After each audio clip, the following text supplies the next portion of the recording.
Dhanmondi lake ও আশপাশের এলাকা বাণিজ্যিক এলাকায় রূপান্তরিত করা যাবে না বলে ঘোষণা দেন ঢাকা দক্ষিণ সিটি কর্পোরেশনের প্রশাসক আব্দুস সালাম। বুধবার দুপুরে ধানমন্ডি লেক পরিদর্শন শেষে তিনি কথা বলেন ধানমন্ডি লেক কোনো বাণিজ্যিক এলাকা নয়, তাই সুন্দর পরিবেশ তৈরিতে ব্যবস্থা নেওয়ার কথা জানিয়েছেন তিনি। বিশেষ করে স্থানীয়দের এগিয়ে আসার কথা বলেছেন। ইজারাদার স্থানীয় ও সংশ্লিষ্টদের সহযোগিতা চেয়েছেন। বলেন স্থানীয় ও সিটি কর্পোরেশন কর্তৃক কমিটি করে দেয়া হবে এবং তাদের পরামর্শের ভিত্তিতেই ধানমন্ডি লেক রক্ষণাবেক্ষণ করবে সিটি কর্পোরেশন। এছাড়াও ডেঙ্গু ও জলাবদ্ধতা নিয়ে সরকারের ব্যবস্থার কথা জানান তিনি। বুদ্ধিজীবী, লেখক, সাংবাদিক, বিভিন্ন পর্যায়ের মানুষ এখানে বসবাস করে।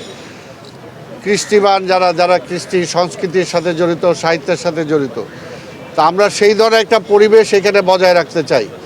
তো সেই পরিবেশটা আমরা ফিরে আনবো ইনশাল্লাহ। এইটা ইমিডিয়েটলি আমরা আগামী এক সপ্তাহের মধ্যে আমরা বসবো।